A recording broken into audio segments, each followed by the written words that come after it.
Well, good afternoon or good evening, if that's the appropriate expression. Welcome to the first of these Ideas for Melbourne panel sessions that the Wheeler Centre is running over the course of the next week or so.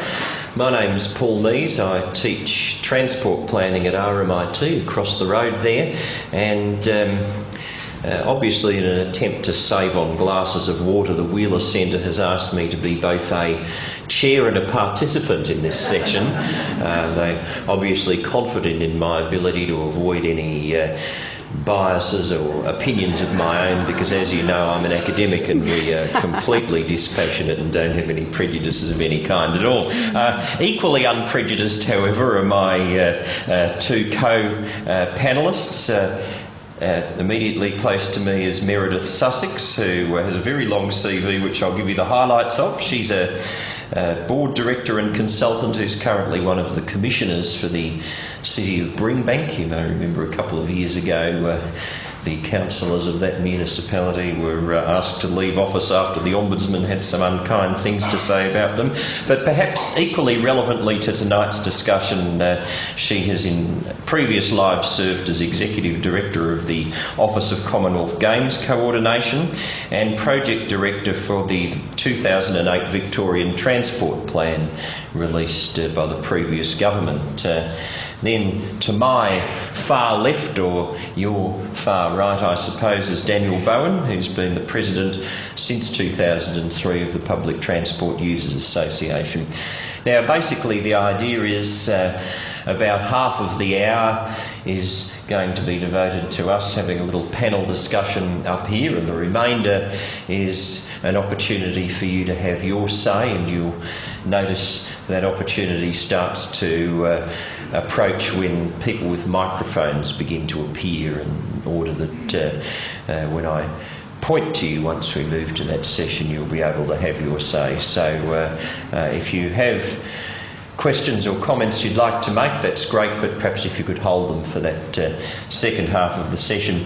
Now what I've done is I've asked our three speakers to just start off with a very brief introductory statement in which they give us a bit of an indication of what they see as the key issues for transport and movement in Melbourne, and Daniel Bowen has kindly agreed to go first. I've been bullied into going first. Welcome. Melbourne is a changing place, and I think we all know that Melbourne's getting to be a big city, even by world standards, something that you couldn't have said perhaps a generation ago. And with that obviously come the challenges of traffic and transport. The original topic for this session was something along the lines of, is there space on the road for everybody? To which my immediate thought was, well, yes there is, as long as they don't all bring their cars. But obviously, even with booming public transport patronage, there are issues with traffic congestion. A lot of people do bring their cars. People make intelligent decisions about, hopefully, intelligent decisions about how they travel, and often they do bring their cars. And the prime reason for that is that we have a public transport system, a public transport network, which serves some trips quite well and other trips appallingly badly. One of the visions we have in the Public Transport Users Association is something we call every 10 minutes to everywhere, and that's where you have a network of frequent services right across the city, tram, train, main road bus, all running frequently enough that you don't need to look at a timetable. Imagine that feeling when you wander down to your train station. You may experience this later on tonight when you're heading home. You haven't looked at the timetable. You arrive on the platform and you discover to your joy that the train is only 5 minutes away. And now imagine that every trip you took, every services every 10 minutes would mean an average waiting time of 5 minutes. And I think that's the sort of thing we need to see in any big city, but Melbourne especially, to really give people the opportunity to leave their cars at home more often. You need to be able to walk down to your local bus stop or tram stop or railway station, not worry about a timetable, get to where you're going. It might involve a change of vehicles, it might involve 2 changes of vehicles if you're heading across town. But what it shouldn't involve is stepping off one train, finding the bus has just departed the station, as is so often the case, and it's a 29-minute wait for the next one. Frequency is all important, and it's often forgotten in a transport debate, that the quality of service, the frequency of the service is so vital. There's a lot of talk often about transport infrastructure. Let's build something big. Let's build a new rail line. Let's build a new tram line. Let's build another railway station. And people tend to forget that the infrastructure is no good unless the quality of the service is there. My friend Tony is an avid football fan. For his sins, he barracks for Richmond, but that's his problem, not mine. He goes to the football virtually every week. He lives near a railway station, about 10 minutes walk, but he very rarely catches the train to the football, and that's because his local station is Deer Park, out in Melbourne's outer west. Well, they call it the outer west. It's actually no further than Box Hill. The problem is that although there's a nice station there with a double track all the way into the city and clean trains, even with conductors because it's V-line, the problem is those trains only run about every 2 hours on weekends, and so it's really no alternative for him being able to hop in his car and drive to the football. And no one can blame him for it, because having checked the timetable, you discover that he can either arrive 1.5 hours early for the game or half an hour after play has started. So there are examples like this all over Melbourne where the infrastructure is there, but the service, the public transport service, doesn't shape up. Perhaps that's an extreme example, but there are plenty of examples where people might look at the alternatives. They'll try and leave the car at home more often. We all want to do the right thing. None of us want to sit in traffic. None of us want to pay for high petrol prices. But if we had an alternative, that's what we do. So, perhaps I won't ramble on too long, but we need to think more about giving people a genuine alternative to car travel, providing them with a fast, frequent service right across Melbourne. Will get people out of their cars onto public transport more often, and that's where we should be headed. Thanks, Daniel. I have been reminded by a couple of strange noises that occurred during Daniel's opening comments that I should have asked people with mobile phones to please turn them off, or at least turn their alarms off or to silent or buzzing settings, so that we can all hear properly. Anyway, with that in mind, perhaps we can hear from Meredith now. Thanks, Paul. Deer Park is in the city of Brimbank, so I'm well aware of the issues at Deer Park, and it certainly is pretty amazing that a suburb that's 15 k's from the CBD is still serviced in that way. I thought, given we're at the Wheeler Centre, that I would actually start by reminding you, or letting you know, that in 1952, Robin Boyd, late great architect, commentator on cities, wrote a book called Australia's Home. And in that book, he talked lyrically, he was a great writer, about the enormous threats to the livability of Melbourne. He talked about the threats caused by traffic congestion, by long commutes, and what he, in a very articulate way, said were the suburbs striding across the landscape in 50-foot, that's the size of an average block then, 50-foot steps, eating up our natural resources. He also talked about the fact that planners had been talking themselves hoarse at that stage for 100 years, trying to say that this was not the way to take Melbourne forward. I think the planners are still hoarse 150 years later. At the same time, even though Robin Boyd did identify issues that were clear then, we still think that our city, Melbourne, is, and others think it too, is one of the most livable in the world. So I'm not saying we don't have problems. We certainly do have problems. And we need to work very hard to address them. But we also need to keep those issues in perspective, and we need to think about the long term as we take this city forward. The long term, of course, is not just about transport. The long-term challenge is about linking transport with land use in a much more effective way than we have in the past.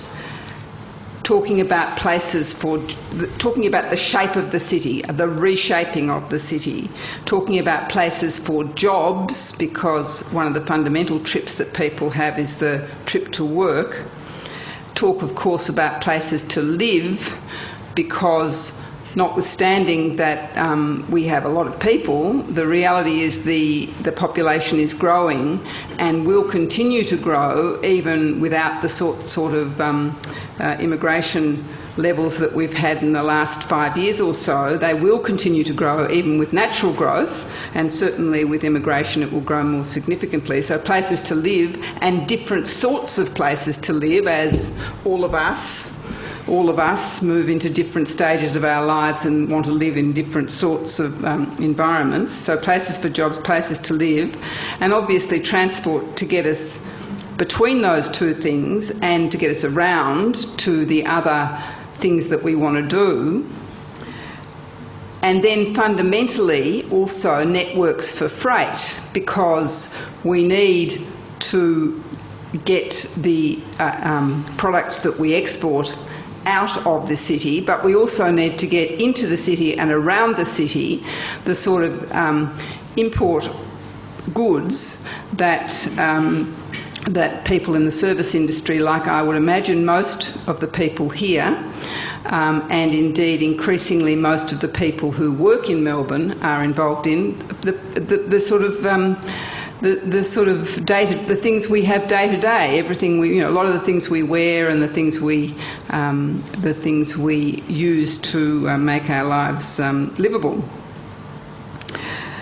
So all of those things we need to actually bring together in our planning for the shape of our city in the future.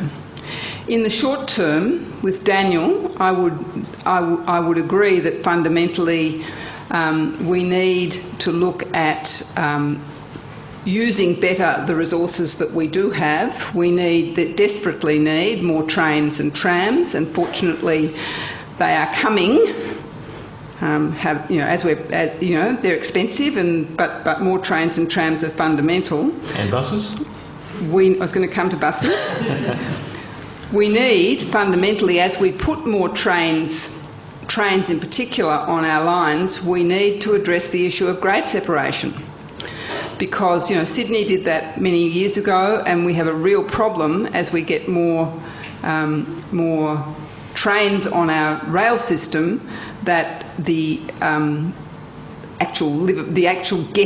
ability to get around the city is being undermined for freight and for commuters, because basically the boom gates are down the whole time during peak hour. We need to do much better with our freight planning. And when we talk about transport, as I say, you can't talk about transport without also talking about the way freight gets around the city and the way in which the whole of our freight networks are changing with the way we change our consuming.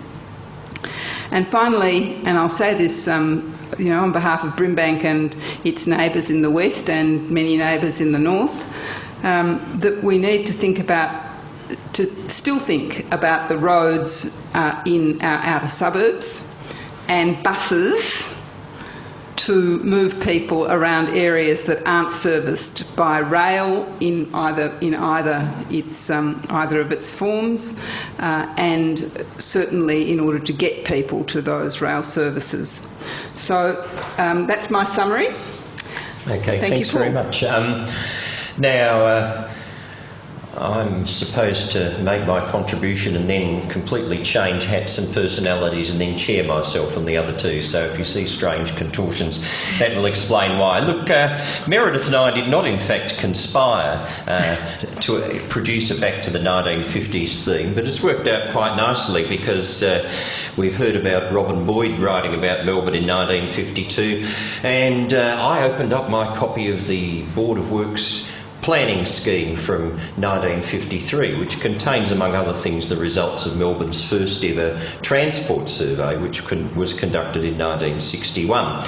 And I just thought I would inflict upon you, for your amusement, some comparisons between that and now. Now, they didn't survey every kind of travel, but they asked people how they got to work, and the journey to work is a very important factor in transport armageddon, if that's what we're facing, as posed to us by the organisers of this evening's discussion. Unfortunately, the results from last year's census aren't out yet, so I have the results from the 2006 census, and I'll give you my guess as to how much things have changed since then. In 1951, of course, Melbourne was a much smaller city than it is now. It had about a third the population, and about a third as many people travelled to work on the day of the survey. All up, just under 600,000 people travelled to work in 1951, compared with about 1.5 million in 2006, and it's probably close to 1.7, 1.8 million now. Of those just under 600,000, 335,000 travelled by public transport. That's nearly 50% higher than the number that travelled in 2006 in a city 3 times as big, 197,000. Now, I suspect, based on the rate of increase in other kinds of patronage, it's probably about 220,000 now, which means that in absolute terms there's been a 1/3 decline over the last 60 years in the number of people who take public transport to work in Melbourne. Might be worth looking at cycling. There is apparently a cycling boom on. In 1951, 56,000 Melburnians cycled to work. In 2006, 19,000, so that was a decline of 2/3. In fact, there has been an enormous decline in cycling in Melbourne in the last 60 years, but you'd never notice that unless you were very alert, and I see one very alert academic nodding there, because 60 years ago cycling was a mode of transport that was used predominantly by working class people and children.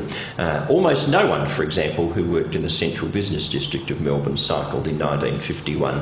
The number doing that has gone up, and since the people who do that are people like me, and we don't care about working class people or children, we assume that since we're cycling more, everyone else must be. But in fact, what's happened is a tiny group of people who never used to cycle now cycle a bit, and the people who used to do all the cycling have stopped it completely. So there isn't a bike shop in Brimbank. The whole of the city, 200,000 people, the whole of the city of Brimbank, there's not a single bike shop. Indeed, that's right. There's a suburb in Brimbank called Kings Park where 4,000 people went to work at the 2006 census. Not one of them cycled, not a single one. So there have been very dramatic changes. But in fact, the basic picture for the modes of transport that we say we want people to use more of are that in absolute terms they've declined very substantially in the last 60 years. In terms of their share of the travel market, of course, they've declined unbelievably. So, for example, 1/10 as many Melburnians travel to work by tram now as did so 60 years ago. 1/5 as many Melburnians proportionately travel to work by bike. Well, you don't have to be Albert Einstein to work out what's made the difference. In 1951, 96,000 Melburnians travelled to work by car, so quite where Robin Boyd was finding the traffic congestion he was complaining about in 1962, I don't really know. By 2006, that had increased to 1.1 million. It will be at least 1.2 million now, but wait, it's worse. Car occupancy rates were much higher in 1951 than they are now. So in fact the number of cars on the road transporting people to work has increased by a much greater amount than the 12-fold increase in the number of Melburnians driving by car. So there are probably 14 times as many cars on the road transporting people to and from work. And that is our principal problem. Yet strangely enough, in Melbourne we've managed to convince ourselves in the last couple of years that critical amongst our problems are dealing with the tremendous boom in cycling and public transport use, things that are completely unprecedented and therefore should tax the imaginations of planners and require the expenditure of fantastic amounts of money and the construction of facilities of the kind that we've got no historical precedent for at all, because they've never been required at all. Now, for me, I think that's an indication of the gap between both the official debate about transport, and I would even say a lot of the content of transport plans, and the nature of the actual problem that we face, which is tremendous absolute and gigantic relative declines in the more sustainable forms of transport, with a dead cat bounce in the last couple of years, but still enormously less significant than they were generations ago, even in absolute terms, coupled with phenomenal increases, world-beating rates of increase in the use of the private car. Now, one last ingredient, and then I'll shut up because I'm taking too long, which I think has complicated things even further, and that is that the supply of money for capital mega projects has dried up in the last couple of years.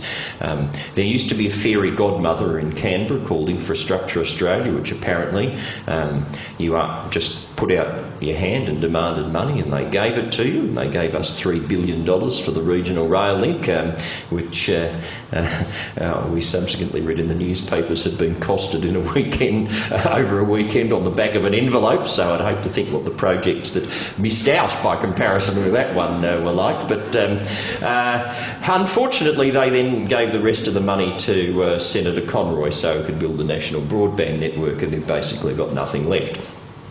There used to be a private sector industry involved in building toll roads, but a few too many of them have gone broke in Sydney and Brisbane, and so there is considerable reluctance in that area. I don't know whether you've noticed, but I believe a couple of people in Greece could probably confirm this, but there's a bit of a view around that governments and corporations should have less debt rather than taking on more debt. So it seems to me that the net result of that is that the kind of almost competitive desire to invent things to spend billions upon billions upon billions of dollars on as a substitute for genuine transport planning, that even if that was a good idea in the past, and I'm not sure it was, we can't afford it now. So we're going to have to be much, much, much, much smarter. And it seems to me that in an environment where our problem seems to be that we've got less people doing sustainable things and enormously more people driving, the fact that we can have seriously on the public agenda for discussion east-west road tunnels with price tags in the tens of billions of dollars, or even, I should say, multi-billion-dollar projects to expand the capacity on a rail system that still carries 10% fewer trains in peak hour than it did in 1929. If you don't believe me, check the 1929 Melbourne town plan and then go down the road to the Metlink shop and get your Connex timetables and add up the number of trains arriving in the busiest hour. We are going to use a hideous cliche, have to become a whole lot smarter. My last example, and then I'll shut up, as an example of what we need to stop doing. Some of you might have noticed the award-winning excellence that's going on in Swanston Street in terms of discuss the construction of a kind of shooting gallery for cyclists to run down pedestrians who are getting on and off trams. Doubtless that will win thousands of architectural and urban design awards. One of the parts of that project that's received almost no commentary at all is the removal of the tram stop at the corner of Swanston Street and Lonsdale Street. Now, the reason why that's a particularly interesting move is because only 2 years ago all the bus companies in Melbourne were persuaded to centralise all their bus routes in Lonsdale Street and to move the bus stops right up to the corner of Swanston Street. You go down there after this talk and check them out.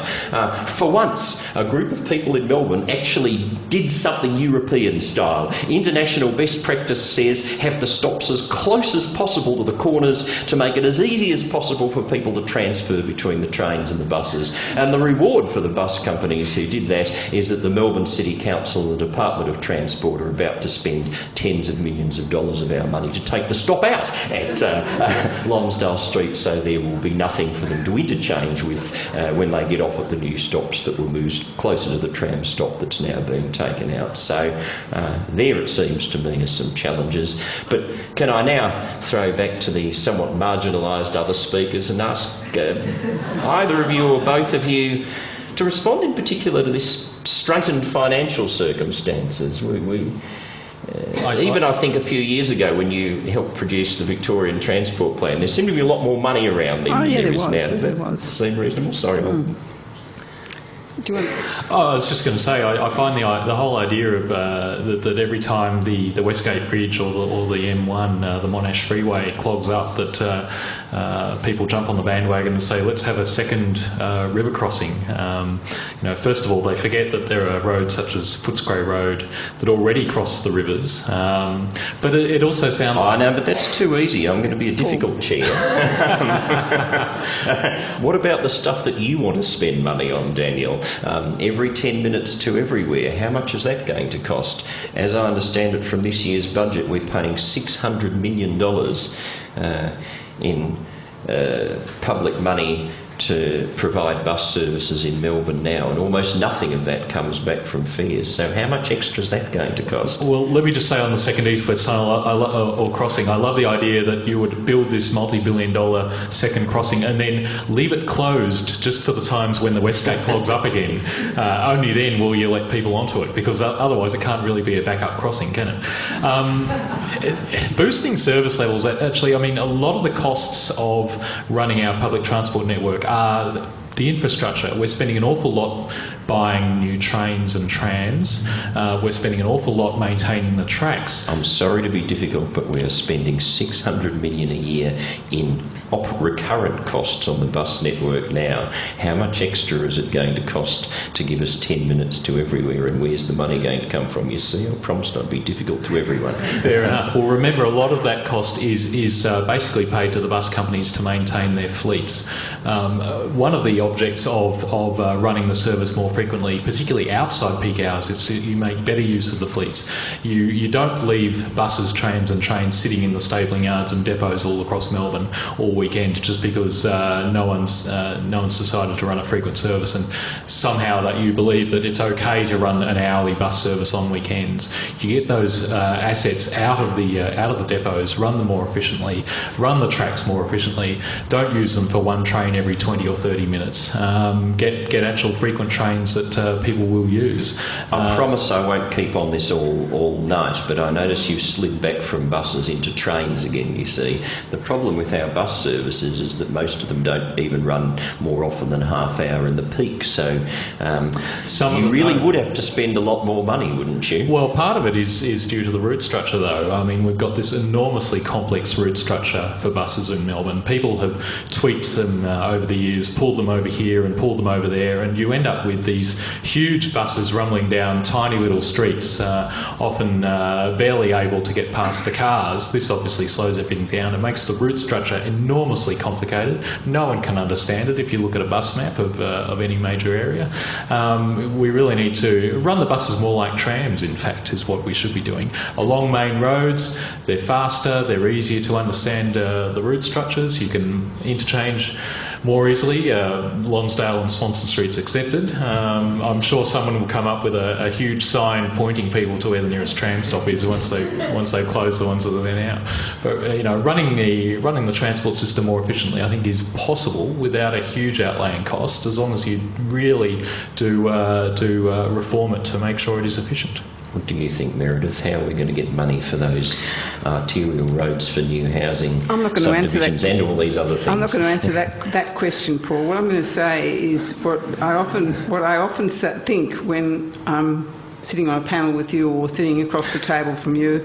Even though I am no longer a public servant, I do think that the reality is that a lot of people, including a lot of ministers over years and a lot of very intelligent, thinking people, including Infrastructure Australia and others, have really tried to address a range of issues. There is actually a reason why people don't implement simple solutions, and part of it is because the simple solutions are actually a lot more difficult than you think. Now, I'm not going to be defensive, and I'm not. I don't have to be. The reality is that, if it was possible to completely reform Melbourne's transport system with, the existing arrangements and the existing infrastructure and the existing rolling stock, then, you'd think that some people might have actually done it, wouldn't you? Because they're actually good people, So, what I would say is that, there are very complex issues that, the term wicked problems was actually coined to describe urban planning issues, urban and transport planning issues. There are a huge range of very difficult issues that we're facing here. We need to break it down and to make it simpler. I agree with that, and Paul is great at doing that. Terrific and very entertaining when he does it. But we also need to understand that, we need to really put some real intellectual grunt behind some of the issues, and we also need to put money behind some of these issues. And many of them are not able to be done at a state level only. I've been doing some work in Sydney, and Sydney has very similar problems to the ones that we have. I'd say in some ways, just a bit, they're a few years ahead of us in terms of the problems, I mean. I think they think they're behind us in most things in Sydney these days, don't they? Yeah, well, anyway. But they have similar issues, and I'll talk about the regional rail link and the level of investment in regional rail link. The reality is, if you are going to expand the population of Melbourne in the western suburbs, you need to do something about the hugely inequitable distribution of transport networks generally from the east to the west. You need to do something about providing additional services in the west. Now, I agree that, I said before, I think fundamentally our immediate problems are lack of trains and trams and buses, and we need those, and they are coming. And then there'll be other problems that are created operationally by that range of issues. And I do think, yes, we have a problem in terms of the current situation with the fiscal crisis, the concern about funds created by the global financial crisis. But that's not going to be in the long term, and we do need to plan the fact that we need a Commonwealth state arrangement which will help us in Melbourne and Sydney and Brisbane to address issues of urban public transport in a way that we haven't for 50 years. What if they are giving some kind of hints that they might contemplate doing, although probably not anywhere near an election, turn around and say, well, we'll give you some money, but you really have to introduce congestion charging and road pricing, because that will make your roads more efficient and it will also help you raise some of the money for these things. I'm just wondering what either or both of you would think if the Commonwealth or Infrastructure Australia was to turn around and say that. I suspect in the current environment it will be political suicide, unfortunately. Well, they're not elected, so they don't have to worry about it. Well, they're always, I think it would be highly unlikely the state would agree to it, quite frankly. Well, yes, but do you think it would be a good idea? I think you have to look at every option at this point to, and it's worked in London, undoubtedly. Pouring the money into better bus services and underground services. Well, that certainly is an example of where somebody got some money for extra bus services, that's true. What do you think, Meredith? You don't have to worry about being voted out. I don't have to be elected either. I mean, but I do think that it's unrealistic. This is the history of 30 years of being a public servant. That you need that I constantly think about what actually can be delivered, and it's unrealistic to ask politicians or to tell politicians they should do something which is not even part of the current debate within the community. So that, you know, if we believe that roads should be better costed and people's use of roads should be better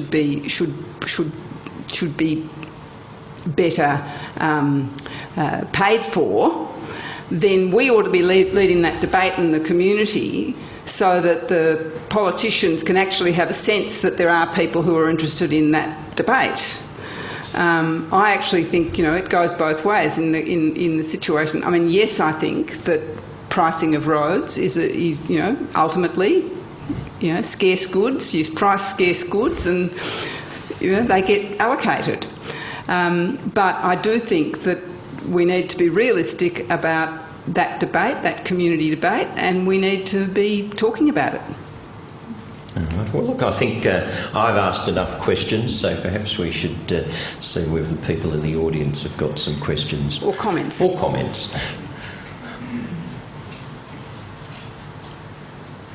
Perhaps you don't have to, but if you want to, you could tell us who you are and where you're from, not a complete CV. Hi, I'm Riley. I'm from the Melbourne Bicycle Users Group, and I just wanted to ask... Are you from Brimbank? No, I'm not.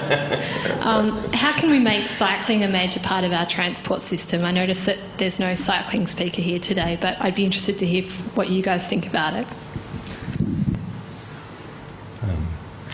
I'm happy to have a go at that in my capacity as chair and non-chair. I mean, my view is that we need to do a lot more about making cycling safer. That's the fundamental issue. The reason people don't ride to work in Brimbank is because they value their lives. And I suspect the last person that tried to was killed the other morning. So very sensible people. I think that issue about having dedicated cycling paths and putting resources into dedicated cycling paths is absolutely fundamental. And it's not just about commuting into the city. Jobs are dispersed, and that's part of what I was talking about city shaping. So it's about, you know, cycling arrangements, cycling paths to wherever there are large concentrations of employment as well, and around local neighbourhoods. Taking my chair hat off for a second, I think I'm going to have to agree with Meredith on this one. I think safety is absolutely critical, and it's only a kind of oblique interest of mine, but I think a great deal of what has been done under the guise of promoting cycling in the kind of yuppie inner suburban part of Melbourne, which is apparently the only area that matters, has actually encouraged quite dangerous and unsafe interactions between motorists and cyclists. We put very narrow cycling lanes in so that cyclists have to ride so close to the car that if somebody opens the door, they either get thrown off their bike or they have to deviate out into a lane and get run over and killed. We insanely encourage cyclists to share streets and intersections with buses when a simple, I don't cycle all that much, but I tell you, I'd rather be run into by a car than a bus. But more importantly, cyclists and buses mix very poorly in the road because the bus is always stopping. The driver wants to speed up to get to the next stop. The cyclist is in the way. It's just a toxic interaction, and it shows that very little thought has actually gone into it. You do not find that kind of thing in cities where cycling is a serious transport mode. However, I would also argue that we shouldn't necessarily have as a policy objective increasing the share of people who travel around Melbourne by bicycle, because if, for example, as seems to be the case with the city bike hire scheme, if they're all people who would otherwise have walked, then there's no gain at all. What we're actually supposed to be doing is increasing the overall total of sustainable transport, with a preference to walking and cycling because they're better than public transport, but increasing their share at the expense of the car. And I think somewhere along the lines we've lost sight of that. So we got very excited in Melbourne about the fact that there were 5,000 more cyclists in 2006 than there were in 2001, but we didn't get anywhere near as excited about the fact that there were 100,000 more people driving in cars. Sorry. But cycling is one of those things that we can do a lot about reasonably quickly and without billions of dollars. Indeed, that's right. And it's very important not only for congestion reasons, but also, which I'll argue with you about, Paul, I won't here, but could, but also about health reasons, and particularly for our kids. And if every one of you sent an email to both your local government asking them what they were doing about cycling, and to your local members, that is the beginning of a movement. Just do it. Yes, tell them that if they paint one more bike lane that's 7 inches from where the people open their car doors, you won't just open ask the them next what time. they're doing about cycling. Okay, who else have we got here? Someone right down the back there, I think. Is that right? Oh, hi, Mark Cashin. I'm a cyclist and an interested observer as well. I think, Daniel, you made the comment that people make intelligent decisions about their transport. Well, we hope they do. Well, yeah, I'd sort of contend that people make lazy decisions about their transport. There's a lot of evidence to support that, actually, in the research. Intellectually lazy and physically lazy as well, and I find myself guilty of that at times too, but try and resist and hop on the bike. Moving on, the other comment was about intellectual grunt in government. That's interesting. You talk about safety in cycling as well. That there's a dichotomy there for me in the split between government agencies that currently administer transport. In Victoria alone, if you look at it, you have Department of Transport, Vic Roads, Vic Rail. You then have local governments. You may be showing your age there. Sorry, excuse me. Vic Rail. Yes, all right, we've moved on here. But there is the point I'm making is that there's a distribution in government bodies that administer this. Safety in cycling was used as an example. Two examples. One was the removal of the tram stop in Swanston Street and the linkage with bus transport there. So important linkages being broken down because of that. Dislocation in administration. The other is Swanston Street. It's getting a makeover. Melbourne City Council is spending lots of money on publicity and marketing on that, yet Swanston Street's nowhere near the most dangerous location in Melbourne for cycling. MacArthur Street's, I think, got the highest hit rate of any of the streets around the city area, yet we see a disproportionate spend in Swanston Street because it's marketable. So I'd ask the question about will government look at, and I think I know the answer, but at trying to streamline the administration between the different bodies that regulate transport. And yes, they can apply working committees that spend a whole lot of time protecting each other's positions. Okay, I think we've got the question. Thanks.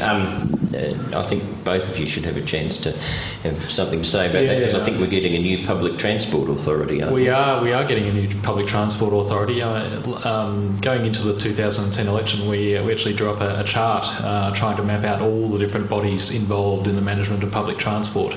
And if you exclude all the individual bus companies, you still end up with around 30 or 35 different organisations, both private and government.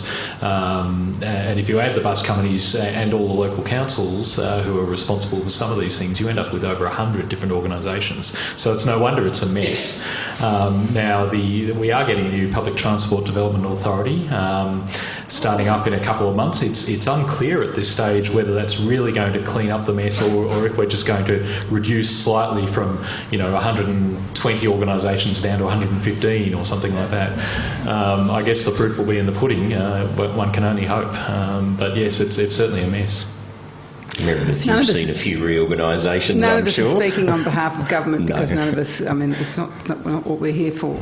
But, look, I've seen, a lot of reorganisations over time, and I think that the fundamental the fundamental issue here is one about working out what, making sure we know what we want to do in that. And I talked about the relationship between transport planning and land use planning and the whole issue of city shaping.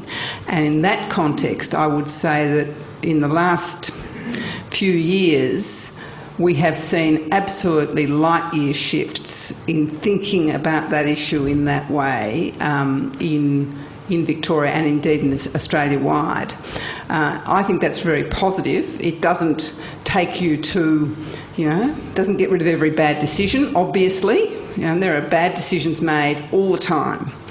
But it is a very positive move and one that should be strongly supported, as should the efforts that are being made currently towards the bringing together of public transport planning. I think it's a big advance to have one minister who's responsible for both roads and public transport. That's a significant development. I think someone should tell the opposition then, because I think after the last reshuffle, we've ended up with different opposition spokespeople for public transport and roads. Maybe not ideal. That's another question.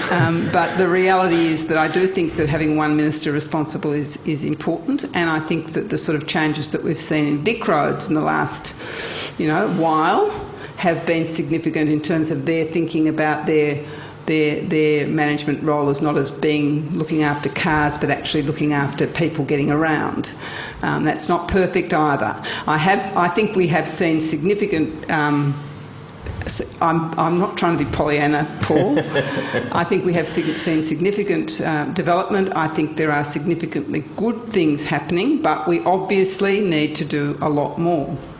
Well, just so that I can say that for historic purposes, that I once said something nice about Vic roads.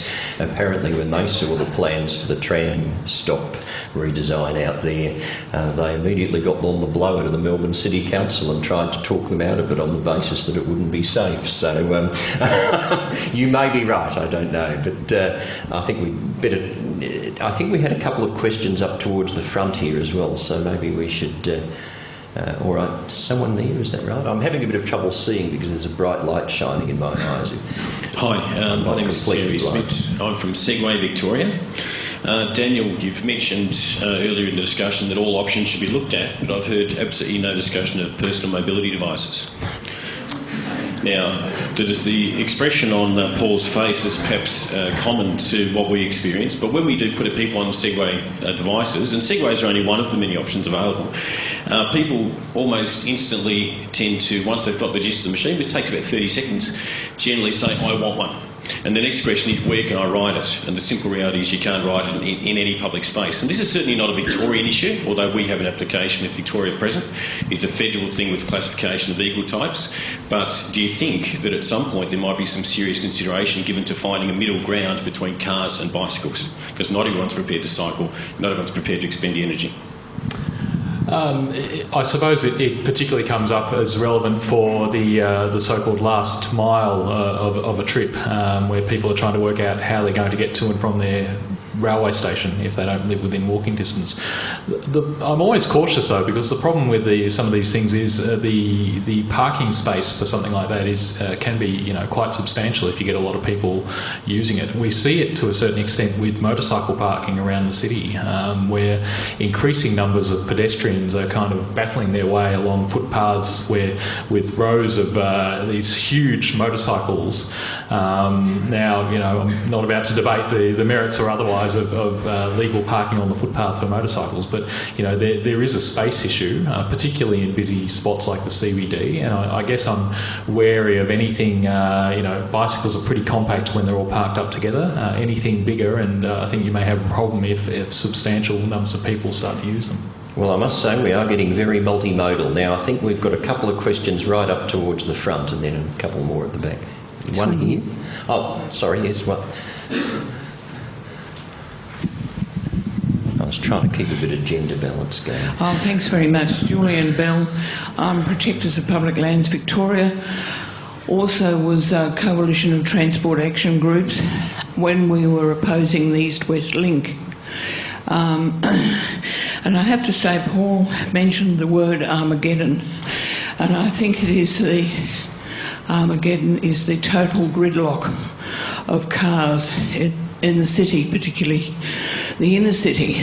And with the huge skill migration intake and the growing population, people seem absolutely resigned to it. There's no mention of sustainable population. And in 2006, we had 1.97 million cars registered in Melbourne. I think now we see the next census, but I think it's another 500,000. So nothing is being, scarcely any mention is ever made of this. What, of course, we propose is to advocate to the government that we have sustainable population policy, and also I'd like your thoughts on whether there can be done something like this is the cars that travel are single driver cars. I mean, I'd like to know the proportion. That's two questions. You're cheating, but I will invite our panel to respond on the question of... I'm sorry. I'll invite the panel to respond on the question Anybody of population. given any thought whatsoever to us having a sustainable population policy with this, and to stop... Yes, I think we've got it. Yeah, the growth of car ownership. Okay. What do we think? Or should we be saving that one for the planning panel on Wednesday night? Look, I'm happy to say something. I mean, I did mention it, Julianne. I did talk about the fact that I think there will continue to be a growth in Melbourne. Continue to be a growth in Melbourne for a couple of reasons. One of them is that it's, notwithstanding our problems, it still is a great place. The second is that with natural population growth, we'll still have population growth. That's the reality. The third is that if we stopped immigration altogether right now, we would face some very significant issues about skills, and we would also face some very significant issues about the medium-term age dependency issues, that is, a change in the age structure of the population. That's a personal view. I also think that many of the immigrants that we're actually getting to Melbourne are fabulous people who add enormously to the richness and diversity of our community, and you just come out to Brimbank any time and you'll see that. In terms of car ownership, I think that people do want, there's no doubt people do want personal mobility. And I think that's not something that we're going to change in a hurry. I think most people in this room would support the need for personal mobility arrangements of one sort or another and use them frequently. I do think, though, that for the fundamental trips that we need to be doing a great deal more about getting commuters off the road, and I don't mean only commuters into town, I mean commuters around, to get off the road and into public transport, and that involves better public transport. And I also think we need to be looking at the reshaping of the city so that we're using car flows and other such. Punctuality is, of course, terribly important, and I know as we're marching on steadily to our finishing times. So if you're going to ask questions, could we perhaps try and keep them short and snappy from now on? Darren Broomer is my name. I'm a cyclist member of the PTUA. I'm interested in your comments about the new super stops in Northcote, where the trams at least have right of way and the cars follow the trams through the stops. It sounds great in theory, but I understand the local cyclists are far from happy with the arrangement where they may end up getting diverted onto the tracks, or is it over a platform? I haven't actually seen it myself, but one would hope that there's been proper consultation with all the relevant user groups, but it sounds like in this case there hasn't, certainly with the cyclists. Yeah, well, with the greatest of respect to the cyclists, the fact that they have to stop for the tram passengers just as the motorists do doesn't strike me as an unreasonable infringement on their civil liberties. I think some of them think that they're training for the Tour de France and should never have to stop. I think the general proposition of having raised stops like that, it improves disabled access, but I think more importantly it might also provide, at least with adequate street markings, a bit of an incentive for motorists to think about not just barrelling straight through and collecting people who come off the tram. So in a break from my usual criticism of just about everything that comes out of Transport House, I think on the whole that's probably an improvement. Now, we had someone over here. And then I think we've got a few people. My name's Patrick O'Keefe. I'm, I suppose, a member of the working class, the much maligned working class. I've been working as a construction worker in the centre of Melbourne mainly for the last 25 years.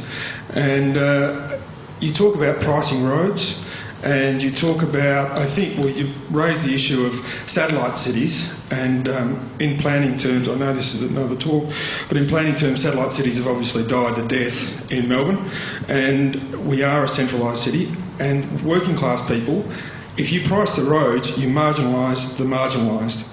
And working class people are not earning $200,000 a year.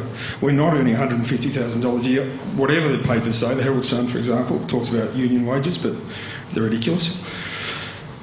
And I'm a cyclist full time. I don't own a car.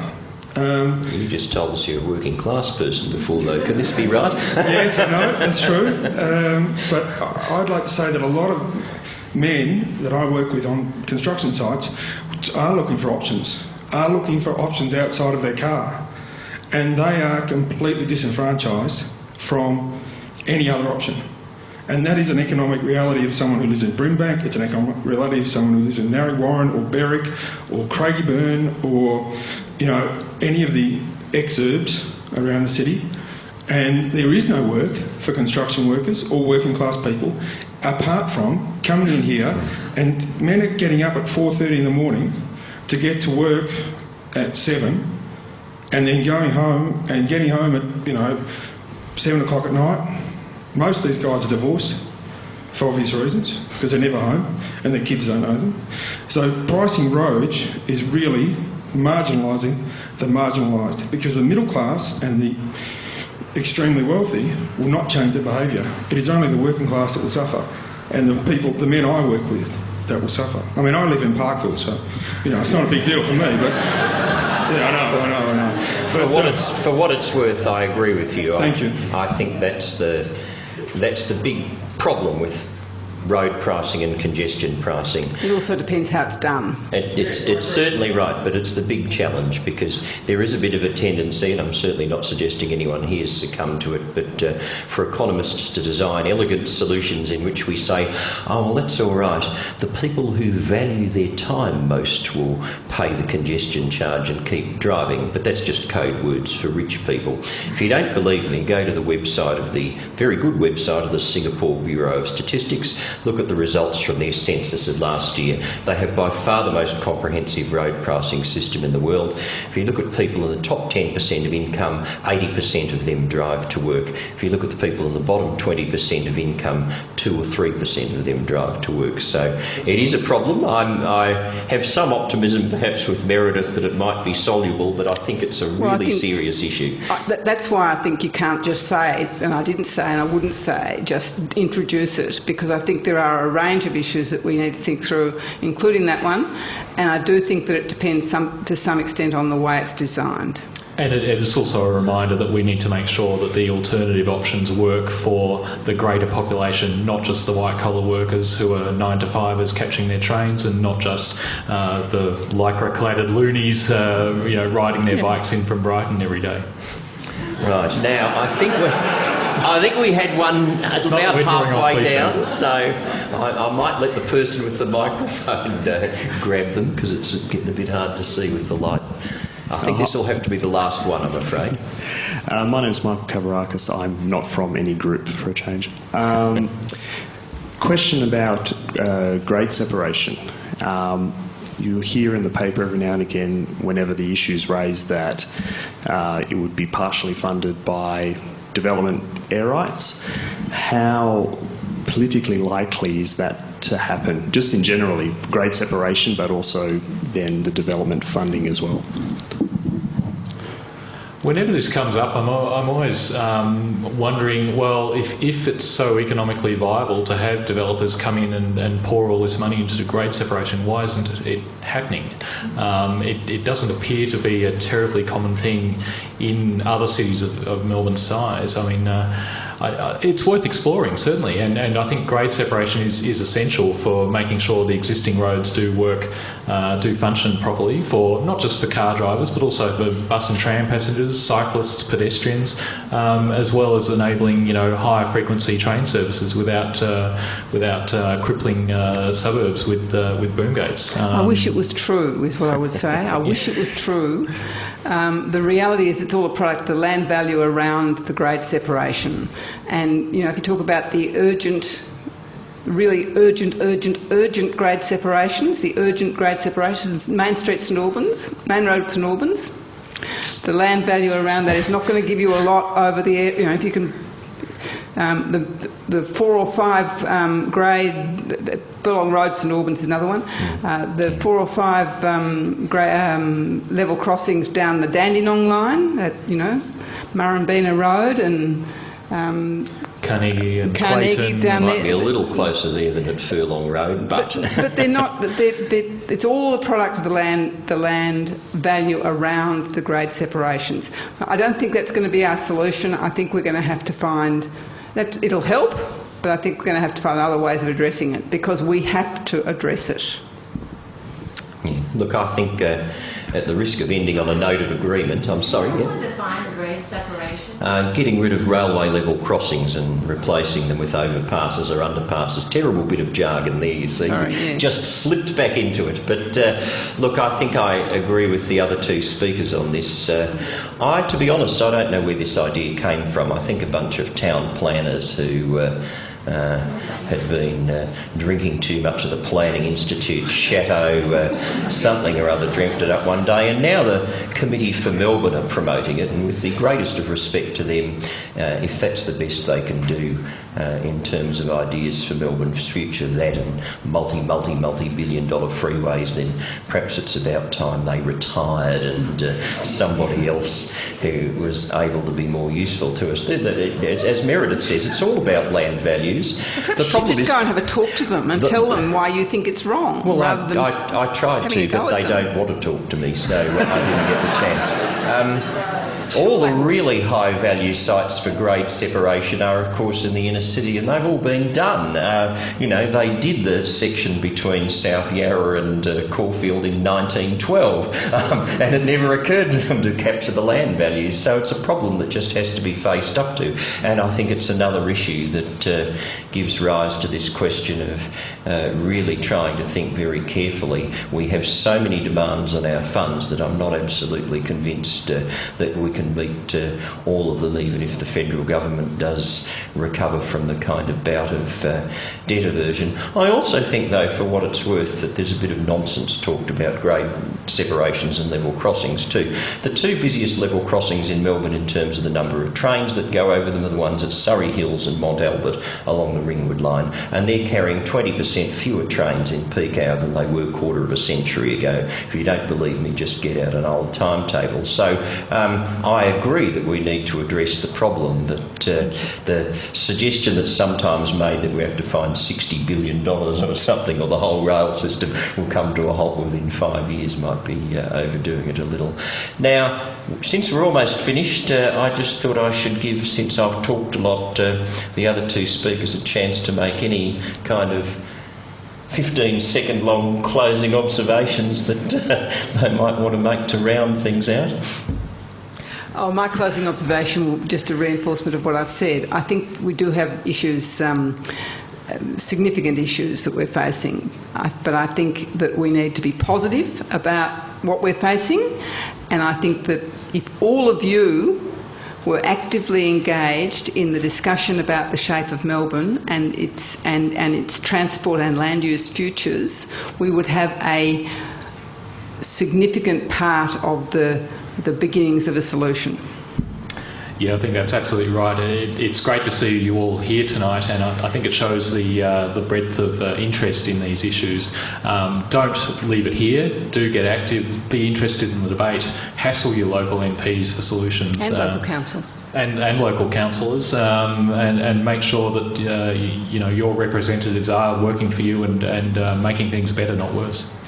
Well, I think that's an excellent note to finish on. So thanks to our three speakers, including me, and to all of you for being such a good audience.